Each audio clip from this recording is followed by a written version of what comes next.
पूर्व प्यारी साध संगत जी, मैं विनोद जो लंदन इंग्लैंड में रहता हूँ, आपके समक्ष पूज्य मनीष साहब जी द्वारा लिखित ग्रंथ डोली हुई संगत दा सहारा में से कुछ अंश पेश करने जा रहा हूँ। आज कल से आगे पूज्य मस्ताना जी अपनी मस्त वाणी में आगे अर्ज करते हैं कि मस्ताना फ़कीर सावन शाह दा एक अर्ज करता है कि मत्था टेक टेक के सारों के ज़मीन पर मत्थे कस गए हैं। सत्संग सुन सुनकर कान थक गए हैं। गल एक नुक्ते में मुकनी थी, वो नुक्ता सतगुरु बताना था, मगर असी बेनसीब थे, वो गल न पूछी गई।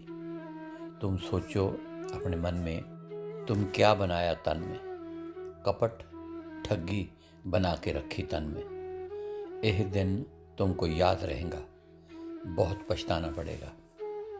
मस्ताना फ़कीर सावन शाह का कहता है कि जो सावन शाह निरंकार का शब्द पढ़ता तो उनके अंदर में सारा खरा खरा ही हो जाता। हज तीरथ मक्का बेपरवाही हो जाता। गल सच्ची कभी नहीं छुपती। अगर वो व्यास वाला सतगुरु सावन शाह वाला नुक्ता पढ़ता। भजन मंडली नाम धुन और भक्ति इसका वर्णन करती है कि जिस ते रस नूं पा के मन टिक जाता है। धुन शब्द तो उपरजदी है, जो अनहद सार ते सत कर वर्णन किया गया है, और धुन सर्व थाई रमी हुई सचखंड विच बीन रूप हो के वजदी है। उसकी धुन अति मधुर रस भरी है, जो अनहद होके गज रही है। सच्चे शब्द विच सहज दी धुन या गूंज उड़दी है, जिस करके सच्चे मालिक नाल लिव लग जाती है। एक गुरबाणी है, ये अनहद धुन होके वजदी है, जिस विच निजर तार चिउंदी है। जो उस नाल जुड़दे हन, ਉਹ इस ਅੰਮ੍ਰਿਤ ਦਾ ਪਾਣ ਕਰਦੇ ਹਨ ਤੇ ਉਹਨਾਂ ਦਾ ਮਨ ਇਸ ਦਰਵ ਨਾਲ ਭਿੱਜ ਜਾਂਦਾ ਹੈ ਅਤੇ ਉਹ ਨਿਜ ਘਰ ਪਹੁੰਚ ਜਾਂਦੇ ਹਨ। ਇਸ ਕਾਇਆ ਦੇ 9 ਦਰਵਾਜ਼ੇ ਪ੍ਰਗਟ ਹਨ। 10ਵਾਂ ਗੁਪਤ ਹੈ, ਜਿਸ ਪਰ ਬੱਜਰ ਕਪਾਟ ਲੱਗੇ ਹੋਏ ਹਨ। ਗੁਰੂ ਸ਼ਬਦ ਨਾਲ ਇਹ ਖੁੱਲ੍ਹਦਾ ਹੈ ਤੇ ਉਸ ਦੇ ਅਨਹਦ ਦੀ ਧੁਨ ਸੁਣੀ ਜਾਂਦੀ ਹੈ ਤੇ ਘਟ ਅੰਦਰ ਚਾਨਣਾ ਹੋ ਜਾਂਦਾ ਹੈ। ਇਹਨਾਂ ਕਰਕੇ जीव सच्ची भगती ਨੂੰ ਪ੍ਰਾਪਤ ਹੁੰਦਾ ਹੈ। पूज्य मस्ताना जी अगे फरमाते हैं कि सिमरन जो है वो एक काल के घर का झाड़ू है, सफाई करने वाला। जो ज़बान से सिमरया जावे वो एक लफ्ज़ है, ज़बान की भक्ति है। जो शब्द या धुन है वो मालिक के ज़बान की भक्ति है। धुन शब्द इसको मन आत्मा सुनेगा तो मोहित हो जाता है, कंट्रोल में आ जाता है। सावन शाह निरंकार के मुख से सच शब्द आ रहा है। अगर कोई सुने, दोनों जहान में जेल से आज़ाद होकर ख़जाने का मालिक बन जाता है। दुनिया सारी लफ्ज़ों की भक्ति करके मर गई। किसी ने सोहंग जपा, किसी ने अल्लाह जपा, किसी ने भगवान जपा, किसी ने वाहिगुरु जपा। यह जो शब्द रूपी मालिक थे वो उनको ना मिला। उनके मुकाबले में लफ्ज़ भक्ति या सिमरन या और कुछ भी नहीं। धुन ही ज्ञान ध्यान ते भक्ति है। असली ज्ञान धुन धुन दा पाना है, उसकी कमाई है और कथन में नहीं आती। ये अनहद दी धुन सदा बजदी है, जिस नाल हरि दी लिव लगदी है। ये हरि दी सच्ची भक्ति है, जो तुर लेखा करके मन अंदर वसदी है। ये धुन जो दौलत है, ग्रंथ पोथियां विच नहीं मिल सकती। ग्रंथ पोथियां विच उसका जिक्र है। सिमरन जुबान का जपना, यह दिल की सफाई का झाड़ू है। जप जप के दुनिया मर गई, सच हासिल किसी को ना हुआ। सच सतगुरु का प्यार था। यह धुन से इंसान के अंदर हो रही है, जिसका पता किसी कमाई वाले महात्मा तो मिलता है। उसकी कृपा द्वारा उसकी प्राप्ति हो सकती है।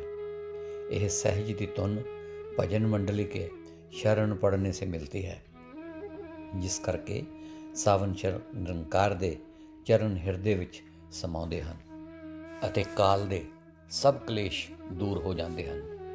ਸਾਧੂ ਦੇ ਚਰਨ ਪਕੜਨ ਕਰਕੇ ਕਾਲ ਜੀਵ ਨੂੰ ਨਹੀਂ ਖਾਂਦਾ। ਕਾਲ ਬੜਾ ਜ਼ਬਰਦਸਤ ਹੈ, ਮਾਰਿਆ ਨਹੀਂ ਜਾ ਸਕਦਾ, ਪਰ ਧੁਨ ਨੂੰ ਸੁਣ ਕੇ ਉਹ ਵੀ ਦੂਰ ਹੋ ਜਾਂਦਾ ਹੈ। ਹਿਰਦੇ ਅੰਦਰ ਨਾਮ ਦੀ ਧੁਨ ਦਿਨ ਰਾਤ ਸਦਾ ਹੋ ਰਹੀ ਹੈ, ਜੋ ਨਿਸ਼ਚਲ ਹੈ। ਇਹ ਦਾਤ ਸਭ ਅੰਦਰ ਹੁੰਦਿਆਂ ਲੋਕ ਨਿਰਧਨ ਰਹਿੰਦੇ ਹਨ। ਇਹ ਦੌਲਤ ਸਾਡੇ ਨਾਲ ਦੱਬੀ ਹੋਈ ਆਉਂਦੀ ਹੈ। रौनक नेकी राम बोलते हैं कि असी नाम सतगुर से लए कितने साल हो गए, मगर सिमरन को नाम करके असी बैठ गए। और जब भजन मंडली में संग किया तो पता चला कि इस सिमरन तो झाड़ू है, दिल की सफाई करने वाला है। नाम कोई होर चीज़ है। असी अपने मन को लख लख लानता मारियां।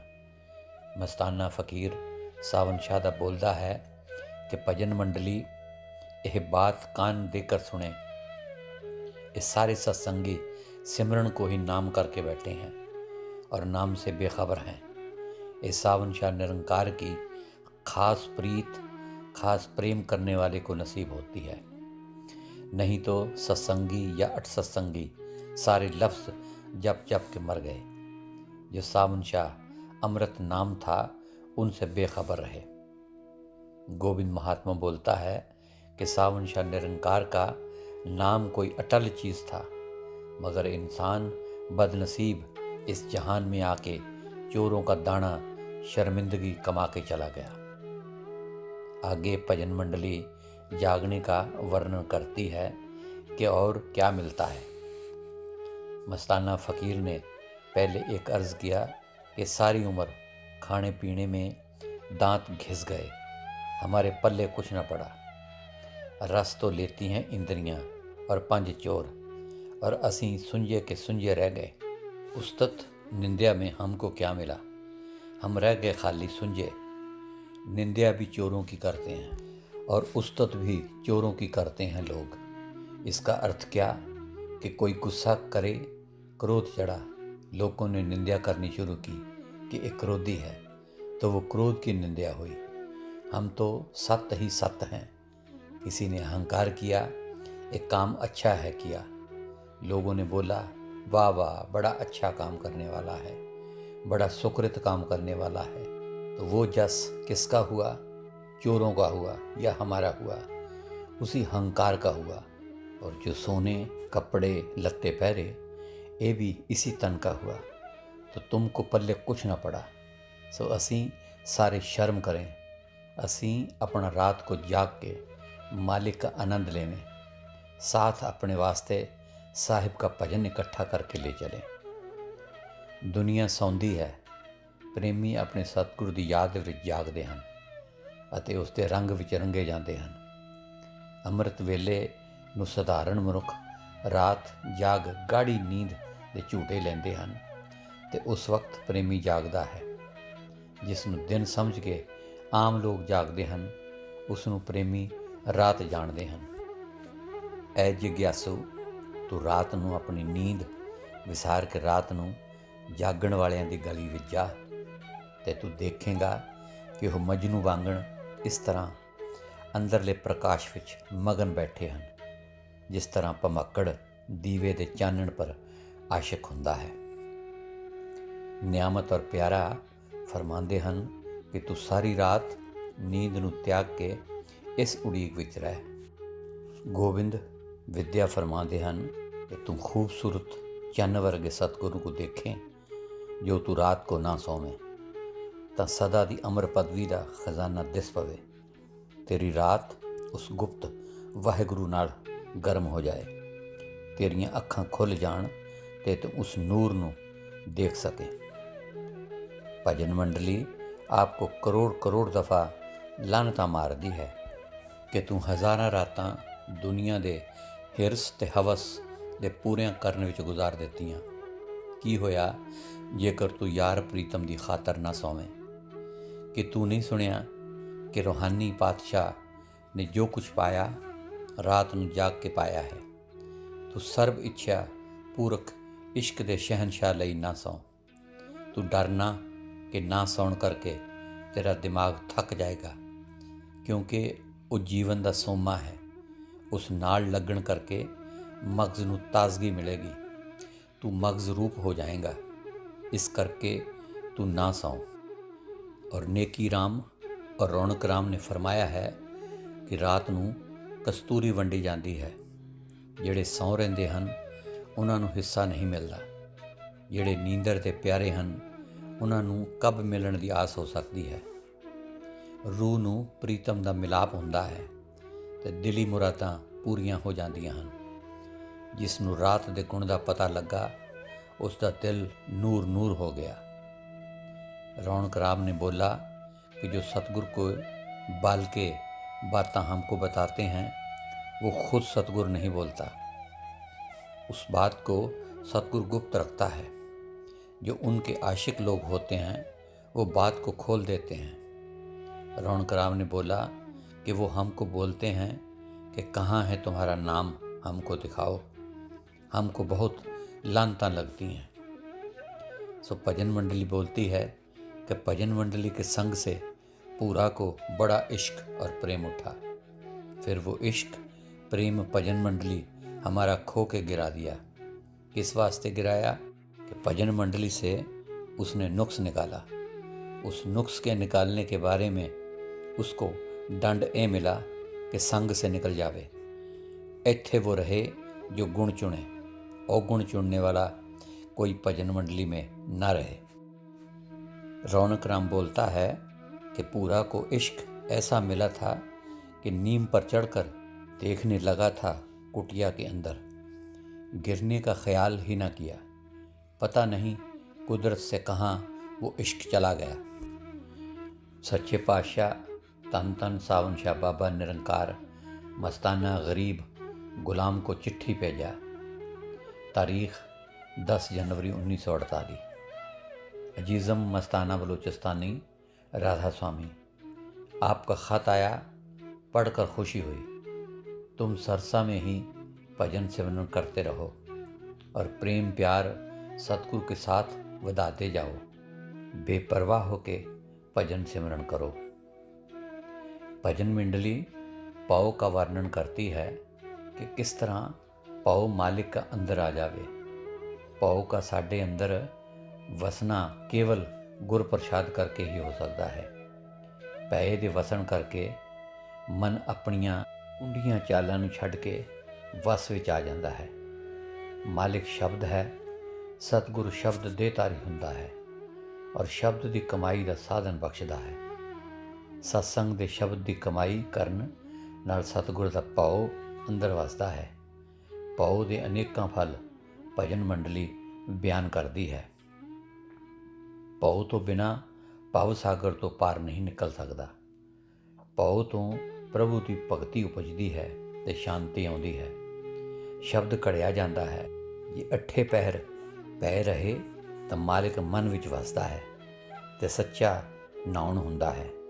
हौमे नहीं रहिंदी, जम पै दूर ते दुरमत दा नाश हुंदा है। मुक्ति फल सहज ते निज घर की प्राप्ति हुंदी है ਅਤੇ ਪੈ ਦੇ ਨਾ ਹੋਣ ਦਾ, ਦੋਸ਼ਾਂ ਦਾ ਜਾਂ ਬੁਰਾਈ ਦਾ ਵਰਣਨ ਕਰਦੀ ਹੈ ਅਤੇ ਅੰਤ में ਦੁਰਗਤੀ ਹੋਤੀ ਹੈ ਤੇ ਜਨਮ ਬਿਰਥਾ ਜਾਂਦਾ ਹੈ। ਜੀਵ ਸਦਾ ਅੰਧਕਾਰ ਵਿੱਚ ਰਹਿੰਦਾ ਹੈ। ਐਸੇ ਇਨਸਾਨ ਪਿਆਰ ਕਰਨ ਦੇ ਕਾਬਿਲ ਨਹੀਂ। ਉਹਨਾਂ ਦੀ ਸੰਗਤ ਵਿੱਚ ਮਾਲਕ ਦੀ ਭਗਤੀ ਦੀ ਲਾਗ ਨਹੀਂ ਲੱਗਦੀ ਤੇ ਮਨ ਨਿਰਮਲ ਨਹੀਂ ਹੁੰਦਾ। ਰੋਜ਼ ਰੋਜ਼ ਬਕਾਇਦਾ ਸਾਧਨ ਕਰਨ ਨਾਲ ਸਾਧਕ इस साधन विच कामयाब हो जाता है। आदमी खुराक 2 वक्त खाता है।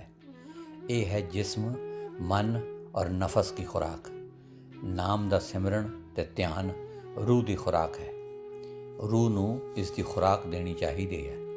घर होवे या सफ़र विच होवे, तुसी ये खुराक जरूर वरतो। कभी ना इसका नागा करो। जिस तरह तुसी जिस्म लई जिस्म की खुराक बकायदा वरतते हो, नाम दा सिमरन बड़ी रसायन है। ये सब रोगों का इलाज है। ये रूह की रूहानी खुराक है। रौनक राम ने फरमाया है कि तुसी केवल रोटी पर बड़ी मुश्किल गुजारा कर सकते हो, पर केवल सतगुरु के नाम पर रह सकते हो। पूज्य मस्ताना जी अगे फरमाउंदे हन, सिमरन ते ध्यान तो अमृत वरसदा है, उस नाल तुसी जींदे रह सकते हो। तुसी निष्काम सिमरन हर जगह और हर समा कर सकते हो। पखाना फिरदे होए भी याद कर सकते हो।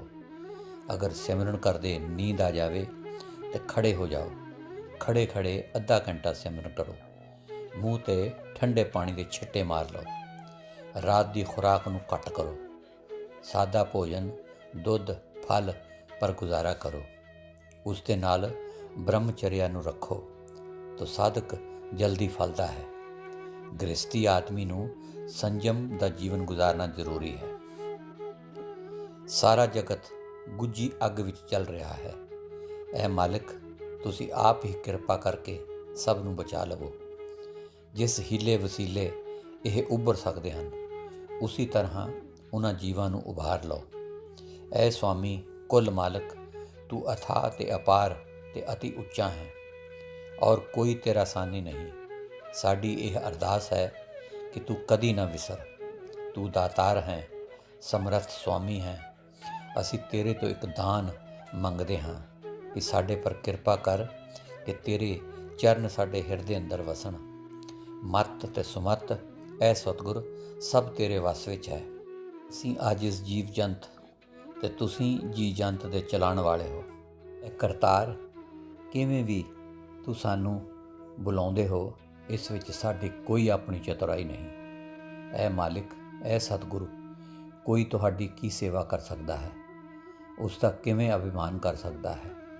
ਤੇਰੀ ਜੋਤ ਹੀ ਸਾਡੇ ਅੰਦਰ ਕੰਮ ਕਰ ਰਹੀ ਹੈ, ਜਿਸ ਕਰਕੇ ਅਸੀਂ ਸਭ ਕਾਰ ਵਿਵਹਾਰ ਕਰਦੇ ਹਾਂ। ਜਦ ਤੁਸੀਂ ਆਪਣੀ ਜੋਤ ਨੂੰ ਖਿੱਚ ਲਵੋ ਤਦ ਕੋਈ ਕੀ ਬਖਿਆਨ ਕਰ ਸਕਦਾ ਹੈ। ਮਾਲਿਕ ਤੋਂ ਕੇਵਲ ਮਾਲਿਕ ਹੀ ਮੰਗੋ।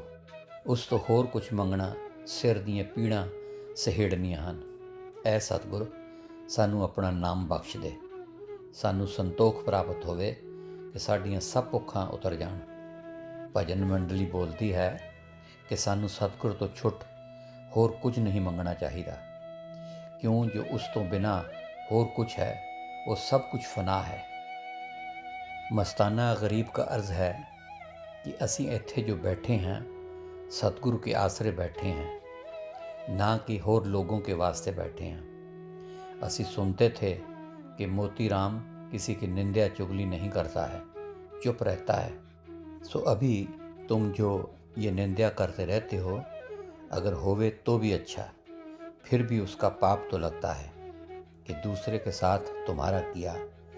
आप जानो, अगर अनहुंदी निंदा करे तो उसका पाप तो जाता ही नहीं। सो तुमने जो बोला है कि मस्ताना बाबा को कान पकड़ कर उठाया है, बिठाया है, तुमने आँखों से देखा था क्या? तुमने यह अच्छी कमाई की है। दूसरा, तुमने बोला कि मस्ताना सतगुरु को नहीं मानता है और तुमको मानकर इत्थे बैठा है क्या? अगर जो तुम के अंदर से इतना पता पड़ता कि ये बातें ठीक है या हमारे अंदर सतगुरु है, तो फिर मस्ताना को क्यों बोला सीताराम के हाथ कहलाकर कि मेरे को आधा घंटा वक्त देवे? समझ में आया कि तुम सतगुरु को नहीं मानते हो। कौन सी किताब में लिखा है कि सतगुरु को छोड़कर दूसरे से आधा घंटा वक्त लेवे? इन दोनों बातों का सबूत तू मस्ताना गरीब को कर देगा कि मस्ताने का जीना ही सावन शाह निरंकार है, तो होर बाकी कोई क्या चीज़ है मैं उसका आसरा रखांगा। स्वामी महाराज बोला है कि चलो चलो सत्संग पर चलें, दर्शन करें और सत्संग सुनें। कि सतगुरु का वचन ठहरिया नहीं तो फिर आजकल लोग जैसे डट करके छड्डो भजन के चोर बनकर बैठ जाते हैं। देही में जो स्वरूप तार के बैठा है कि उन्होंने एक कुटिया बना कर दिया, जो हैरान हो गया सारा सरसा कि मिनटों में बन गई। बलूचिस्तान सारा देह स्वरूप ने पकड़ के मस्ताना को कुत्ता बनाकर अपने चरणों में मंगाया।